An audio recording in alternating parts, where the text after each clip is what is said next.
கிறிஸ்துவமான காலைக்கதை நிகழ்ச்சி நேயர்களே, மீண்டும் இந்த நாளிலும் இயேசுவின் புண்ணிய நாமத்தில் உங்களோடு கூட இணைவதில் மிகுந்த மகிழ்ச்சி அடைகின்றேன். இந்த நாளிலும் கூட நமக்கு வருகிற செய்தி எங்க இருந்து அப்படின்னு சொன்னா, ரூத் 1ஆம் அதிகாரம் 16வது வசனம். அதற்கு ரூத், நான் உம்மை பின்பற்றாமல் உம்மை விட்டு திரும்பி போவதை குறித்து என்னோட பேச வேண்டாம். நீ போகும் இடத்திற்கு நானும் வருவேன், நீ தங்கும் இடத்தில் நானும் தங்குவேன். உம்முடைய ஜனம் என்னுடைய ஜனம், உம்முடைய தேவன் என்னுடைய தேவன். நான் உம்மை பின்பற்றுவேன் அப்படின்னு சொல்லி, அந்த உன்னை பின்பற்றுவேன் அப்படின்னு சொல்லி அந்த மகன் சொல்லுவாங்க. ஏன்னு சொன்னா இந்த கதை என்ன பார்த்தீங்கன்னு சொன்னா, பெத்லெஹேம் ஊரால் ஆகிய நகோமி என்ன செய்கிறாங்கன்னு சொன்னால், மோவாப் பெண்ணோடு இருக்கும் பொழுது அவளிடத்தில் ஏற்பட்ட ஒரு சம்பாஷணை, மிகவும் உயர்ந்த ஒரு ஆசீர்வாத நிலையில் வருகிறார்களா அப்படின்னு பார்த்தா கிடையாது.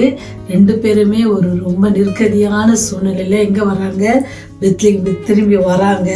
அப்படி வரும் பொழுது அவங்களுக்கு ஆண்டவர் என்ன செய்கிறாரு, பெரிய வாழ்நிலத்தில் காட்டுறாரு. என்ன அப்படின்னு பார்த்தீங்கன்னு சொன்னால், மோவாபிய பெண்ணாகிய இந்த ரூத்துக்கு என்னது, மிகவும் பெரிய உயர்ந்த ஆசீர்வாதத்தை என்ன செஞ்சாரு, ஆண்டவர் தந்தாரு. போவாஸ் என்ற சீரும் சிறப்பும் பெற்ற மனுஷனோடு அவனுக்கு மனைவியாக இருப்பதற்கான ஒரு தகுதியை தந்தாரு. அவர் என்னது, பெரிய தாழ்ந்த நிலையிலிருந்து என்னது அவளை உயர்த்தி ஆண்டவர் வைத்தார். அதுக்கு என்ன காரணம்? இத்தகைய ஆசீர்வாதத்தை பெறுவதற்கு அல்லது இத்தகைய காரியங்களை அவங்க பெற்றுக்கொள்வதற்கு என்ன காரணமா இருந்துச்சு அப்படின்னு பார்த்தீங்கன்னு சொன்னா, ரூத் நகோமியோட வரும் பொழுது எந்தவித எதிர்பார்ப்பும் இல்லை. என்னதான் சொன்னா, அவங்களோட கூட இருக்கணும் அப்படின்னு சொல்லி, எப்பவுமே நம்ம எந்தவித எதிர்பார்ப்பும் இல்லாதபடிக்கு இருந்தோம் அப்படின்னு சொன்னா, ஆண்டவர் என்ன செய்வாரா, நம்மை ஆசீர்வதிப்பார். எப்படி அங்கே ஆசீர்வாதத்தை அவங்க பெற்றாங்க அப்படின்னு பார்க்குறோம்ல. அவங்க நகோமி என்ன செஞ்சாரு, அவ மனதார அவ சொல்றாரு, நீங்க போற இடத்துக்கு நான் உங்களோட வருகிறதை பத்தி நீங்க என்ன செய்யக்கூடாது, பேசாதீங்க. உம்முடைய ஜனம் என்னுடைய ஜனம், உம்முடைய தேவன் என்னுடைய தேவன் சொன்னா, அந்த உம்முடைய தேவன் என்னுடைய தேவன் ஏன்னு சொன்னா, நகோமியின் தேவன் சர்வ வல்லவர், அவர் அவளை வழிநடத்துவார். நீங்க பார்த்தீங்கன்னா நகோமியுடைய வாழ்க்கையில அவங்க அந்நிய தேசத்துல ஆண்டவர் ஆகார குறைவினால பஞ்சத்தினால போன இடத்துல அநேக சோதனைகள்ல கணவன் பிள்ளைகள் எல்லாரும் மறிக்க கொடுத்துருக்குறாங்க. எவ்வளோ பெரிய வேதனை. ஒருத்தர் நம்ம வீட்டில் மறித்து போனாவே நம்ம எவ்வளோ வேதனை, அது நம்மளால மறக்க முடியல. அவங்களுடைய காரியங்களை யோசித்து வேதனைப்பட்டு கொண்டிருக்கிறோம். இங்கே அந்த நகோமியுடைய வாழ்க்கையை பாருங்க, அவங்க எல்லாத்தையும் இழந்துட்டு இருக்கிறாங்க. தன் மருமகளை கூப்பிட்டு, நீங்கள் திருப்பி உங்கள் வீட்டுக்கு போங்கம்மா, என்கிட்ட என்ன இல்லை, ஒன்றும் இல்லை, உங்களை வச்சு காப்பாற்றுறதுக்கான சக்தி கூட எனக்கு இல்லை அப்படின்னு அவங்க சொல்லுவாங்க. அப்போ ஒரு மகள் முத்தம் செய்து போயிடுறாங்க. ஆனால் இன்னொரு ஸ்ரீ ரூத் என்ன செய்கிறாங்க, அவங்கள பின்தொடர்றாங்க. ஏன்னு சொன்னால், அவங்க எதையும் எதிர்பார்க்கல. நகோமியோட போன பெரிய செல்வந்தனா வாழலாம், ரொம்ப நல்லா பார்த்துப்பாங்க அப்படின்னு போடல. அவங்களோடு கூட, ஏன்னு சொன்னால் அவங்களுக்கு அவங்க கூட இருந்த தெய்வத்தை அவங்களுக்கு ரொம்ப பிடிச்சிருந்துச்சு. அதனால அவங்க என்ன செஞ்சாங்க, பின்பற்றி போனாங்க. இத்தகைய தியாகம் நமக்கு இருக்குதா? ஆண்டவர்கிட்ட என்ன செய்கிறோம், ஆண்டவரே உண்மை நோக்கி வந்துட்டோம், எங்களுக்கு ஆசீர்வதிச்சாலே ஆகணும்னு சொல்லி ஆசீர்வாதத்தை கேட்டு ஆசீர்வாதத்தை பெற்றுக்கொள்கிறோம். அந்த ஆசீர்வாதம் நம்மள்கிட்ட போகும் பொழுது என்ன, நம்முடைய நிலைமை எப்படி இருக்கிறது? அப்போதான் ஆண்டவர் கூட நீங்கள் பதினாடு ஊழியம் செய்யும் பொழுது ஒரு டைமில் ஒருத்தர் சொல்ல, நான் உன்னை பின்பற்றி வரேன் ஆண்டவரே அப்படின்னு சொல்லும்போது, நீ என் கூட வர வேண்டாம், நீ போ அப்படின்னு சொல்லுவார்.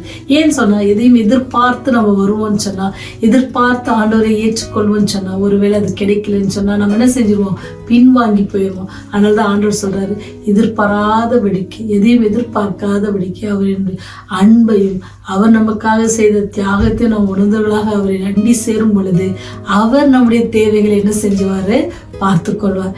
எப்படி ரூத்தை ஆண்டவர் உயர்த்தி வைத்தாரோ அதே போல எந்த எதிர்பார்ப்பும் இல்லாத ஆண்டவருடைய உண்மையான அன்பை உணர்ந்தவர்களாங்க. ஆண்டவரே, நீர் எங்களுக்கு எதுவும் செய்யாட்டியும் பரவாயில்ல, நீ இவ்வளவு நாள் எங்களை பாதுகாத்திருக்கீங்க, இவ்வளவு நாள் எங்களுக்கு ஆகாரம் கொடுத்துருக்கீங்க, இவ்வளவு நாள் எங்களை சுகத்தோட வச்சிருக்கீங்க, இவ்வளவு நாள் நாங்கள் எந்தவித பிரச்சனை இல்லாம எங்களுடைய போக்கில மரத்துல நீங்க இருந்திருக்கிறீங்க ஆண்டவரே அப்படின்னு சொல்லி அவருடைய நன்றியோடு, அவருடைய நம்பிக்கையோடு, இந்த எதிர்பார்ப்பு இல்லாத அவருடைய அன்பே பெரியதுன்னு சொல்லி அவருடைய பார்த்து நீங்க வருவீங்கன்னு சொன்னா, மற்ற இருக்கிற எல்லா நாட்களிலும் அவர் உங்களை என்ன செய்வாரு, கண்ணின் மணி போல பாதுகாத்து கொள்வார்.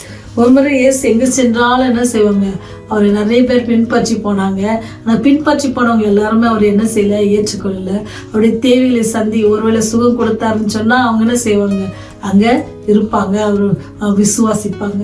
ஆனால் அதே அவங்க வாழ்க்கையில் நடக்கலை, எதுவும் நடக்கலை, ஒருவேளை அவர் ஆகாரம் எதுவும் தரல, அவங்க நினைச்சது கிடைக்கல அப்படின்னு சொன்னால் உடனே யாரும் அவரை பின்பற்ற அப்படியே கழிஞ்சு போயிடுவாங்க. அப்படி அநேக பேர் வந்தாலும் நீங்களும் நானும் எப்படி இருக்கிறோம், நீங்களும் நானும் ஆண்டவருடைய அன்பை எப்படி புரிந்திருக்கிறோம் அப்படின்னு சொல்றதுல ரொம்ப ரொம்ப முக்கியமான காரியம்னா, எந்தவித எதிர்பார்ப்பும் இல்லாதபடிக்கு அவருடைய அன்பை உணர்ந்தவர்களாக, அவருடைய கிருபையை உணர்ந்தவர்களாக, அவருடைய தயவை உணர்ந்தவர்களாக, அவர் நமக்காக பட்ட கஷ்டத்தை உணர்ந்தவர்களாக, அவர் நமக்காக அந்த சிலுவையில் பாடுபட்டதை உணர்ந்தவர்களாக, நம்மை ரட்சிப்பைக்கு கொடுத்ததற்காக, நம்மை மீட்டு கொண்டதற்காக, பாவத்திலிருந்து விடுதலை கொடுத்ததற்காக அவரை நாம் எந்தவித எதிர்பார்ப்பு இல்லாதபடிக்கு பின்பற்றுவோமா, அவர் நம்முடைய தேவையெல்லாம் சந்திப்பார். அவர் சொல்றாருல, காட்டு புஷ்பத்தை பாருங்க, அது நூற்கிறதும் இல்லை, அறுக்கிறது இல்லை, விதைக்கிறது இல்லை, ஆனால் அவையில நான் போஷிக்கிறேன். ஆகாயத்து பறவையில பாருங்க, போஷிக்கிறேன். அவங்க எல்லாம் என்னது, துதிக்கிறது. ஆக காலையில இருந்தது துதிக்கிறது, மலர்கள் வாசனையினால் என்ன செய்யுது, அவருடைய நாமத்தை பிரஸ்தாப்படுது. அதனுடைய மலருடைய கலர்ஸ், அதனுடைய நிறங்கள் எத்தனை பார்க்கிறதற்கு ஆச்சு. அவருடைய உன்னதத்தின் மகிமையை எல்லாம் வெளிப்படுத்துறது. நீங்கள் நானும் என்ன எதிர்பார்க்கிறோம்? உலகத்தின் ஆசீர்வாதத்தையா? இல்லை. ஒருவேளை அப்படி அந்த உலகத்தின் ஆசீர்வாதத்தையே நீங்கள் யோசித்திருப்பீங்கன்னு சொன்னால், இந்த நாள் ஆண்டவர் உங்களை அழைக்கிறார். இந்த எதிர்பார்ப்பும் இல்லாதபடிக்கு அவருடைய தியாக பலியை யோசித்து அவரோடு கூட நம்ம இணைந்து நம்முடைய தெய்வீக உறவில் அவரோடு கூட இணைவோன்னு சொன்னால் மற்ற எல்லா தேவைகளும் அவர் சந்திக்க ஆயத்தமாக இருக்கிறார். நீங்கள் அதை விசுவாசிக்கிறீங்களா? அன்னைக்கு ரூத்து விசுவாசித்தா அவர் ஆசீர்வதிக்கப்பட்டார். இன்னைக்கு நீங்கள் விசுவாசித்தீங்கன்னா நீங்களும் ஆசீர்வதிக்கப்படுவீர்கள். ஜெபம் செய்வோமா? பாவிகளை நேசித்து பாவத்தை வெறுத்து எங்களை மன்னித்து எங்களை பாதுகாத்து வருகிற பரலோக தந்தை, இரவில் நல்ல நித்திரையை தந்து இன்னொரு நாளையும் காண செய்த கிருபைக்காக நன்றி செலுத்துகிறோம். கிருபையும் இரக்கத்தையும் உணர்ந்தவர்களாக நீர் எங்களுக்காக கல்வாரி சிலுவையில் பாடுபட்டு மரித்தீர், எங்களுக்கு ஜீவனை கொடுத்தீர். நாங்கள் நித்திய மரணத்துக்குள் போய்விடாதபடிக்கு எங்களை மீட்டுக் கொண்டவரே உம்மை துதிக்கிறோம், சொஸ்தரிக்கிறோம். தகப்பனே, இந்த நாளில் கொடுத்த செய்திக்காக நன்றி செலுத்துகிறோம் ராஜா. நாங்கள் எந்த எதிர்பார்ப்பு இல்லாதபடிக்கு உன் அன்பை பிடித்து கொண்டவர்களாக, அப்படியே தியாகத்தை உணர்ந்தவர்களாக உண்மை நோக்கி உண்மை அண்டி ஜீவிக்க எங்களுக்கு உதவி செய்யுங்க ஆண்டவரே. நீர் எல்லாவற்றையும் பார்த்து கொள்வீர் என்பது நாங்கள் விசுவாசித்து நடக்க எங்களுக்கு கிருபை செய்யுங்க. கேட்கிற பிள்ளைகளாய் மாத்திரமல்ல, திருவசனத்தை நடக்குவதற்கான பலத்தையும் கிருபையை நீங்கள் தர வேண்டுமான பாத்திரம் இருக்கிறோம் தகப்பனே. பாதுகாத்து கொள்ளுங்க, வழி நடத்துங்க தகப்பனே. உடைய அன்பை அநேகர் புரிந்து கொள்ள உதவி செய்யுங்க ஆண்டவரே. இந்த செய்தி கேட்கிற ஒவ்வொருவரும் அநேகருக்கு அதை ஃபார்வர்ட் பண்ணி ஆண்டவரே இந்த சத்தியத்தை மற்றவர்களுக்கு சொல்ல நீர் உதவி செய்யுங்க. தொடர்ந்து நாங்கள் உடைய அன்பில் நிலைத்திருக்க கிருபை செய்யுங்க. இயேசுவின் வழியாய் ஜெபிக்கிறோம் ஜீவனுள்ள பரலோக பிதாவே, ஆமென், ஆமென்.